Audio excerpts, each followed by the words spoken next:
This is a Wartime Diaries special report action break news development announcement bulletin update. I'm Matt DeCook. Terror and chaos were the soup of the day today as the President took controls of Air Force One and with courage and noble determination flew directly into 7 different buildings. In light of his gross incompetence and death, a special election is to be held to select his replacement. An early and likely frontrunner, Senator Marcus Gates said, "Now is the time for all Americans to sit up and pay attention to this incredibly important..."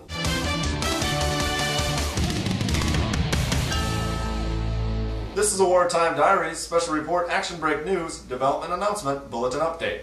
I'm Matt DeCook. Concern and amusement were the salad of the day today, as 2 disgruntled bucks engaged in a hilarious bout of forest fisticuffs.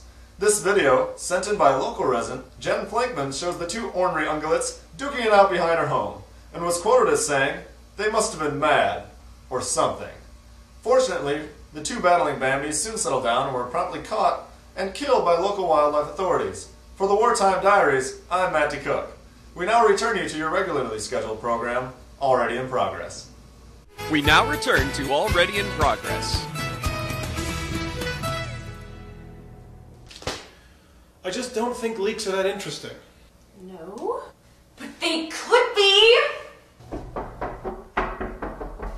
Come in.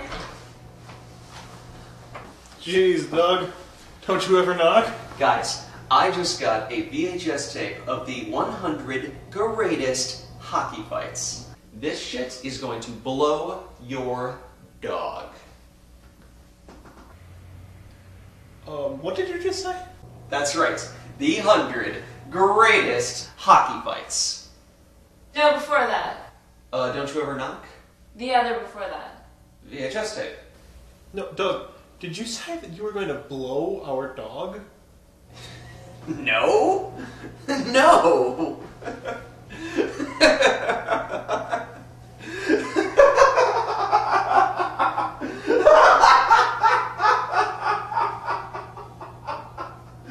This shit is going to blow your dog. Doug, I think you're confused.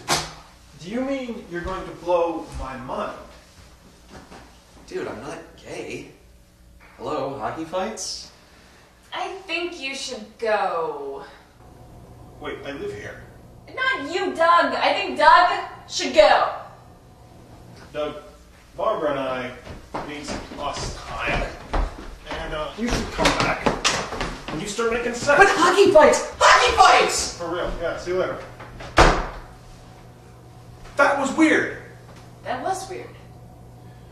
We should move. He should move.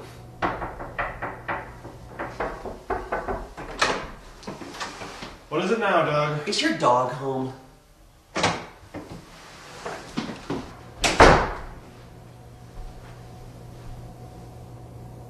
Texas.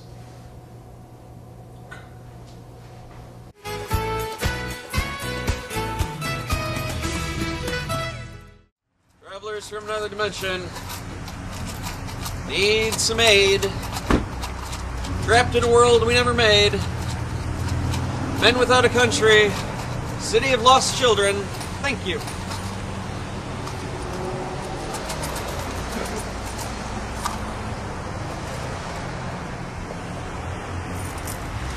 There you go. Keep the change.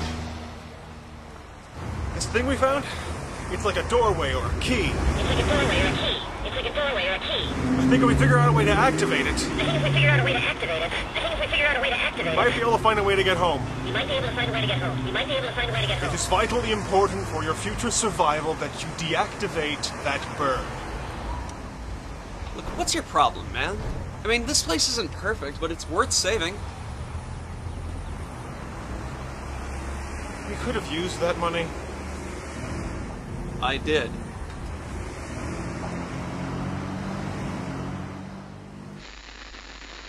I lost them. This isn't working. We need to go back farther. Turn to the over channel. You're watching the Over Channel, where it totally happened.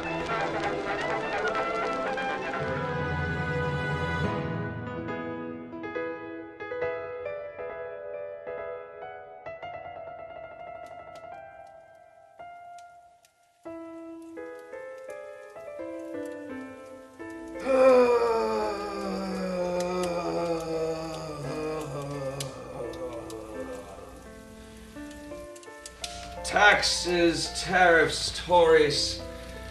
I say, Phineas, I don't want to sound like one of those Speaker's Corner radicals, but I am beginning to fear that our government may be severely out of tune. What say you to that, Phineas? I see your point, Hubert. But I call to your attention that in my many travels abroad, I've seen literally billions of alternative forms of government, or governation. Did you say billions? Yes, 9 zeros. They recently discovered it. What?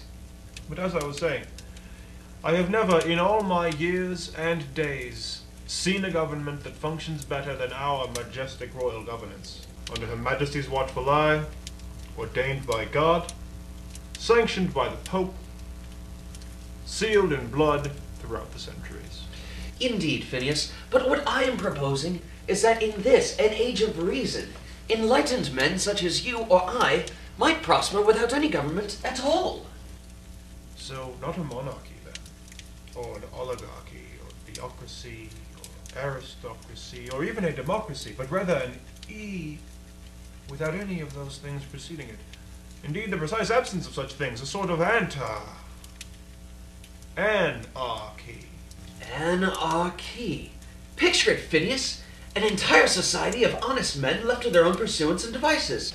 A utopia of brotherhood and lodgery. But, Hubert, without a government, what good then would be money, of which I have a great deal? Roving bands of rogues would plague our streets and rob good Christian men to blindness. A point of interest, Phineas. Well, obviously for this anarchy to work, we would need to fund an organization of armed men to protect the property and rights of their fellow anarchist citizens. But who shall appoint such men, and where shall we get the funding? Surely in the spirit of anarchy, some selfless individual will rise to generously take on the responsibilities of the many. And the issue of funding? We will parcel it out in increments proportional to our income, and use it to fund anarchic necessities such as roads and bridges. But what if one should refuse to pay? A traitor to anarchy? Calm down, Phineas, you'll burst your bristles again. Where's that tonic they ascribed you? If one of our fellow free men chooses not to support our absence of governance, we shall simply form a temporary body of his peers in order to observe the incident objectively and assign a balanced retribution. Anarchy! Picture it, Phineas! Schools, hospitals, churches, Jewish churches! A virtual panoply of unfettered wondrous wonders. Paved roads and grand theatres, no kings nor ministers, simply a decided upon or overly forceful individual or group of individuals set with the daily tasks of national maintenance under a strict code of lawlessness. We're going to need hats! Official anarchist hats! But Hubert, what office determines the officiality of aforementioned hats?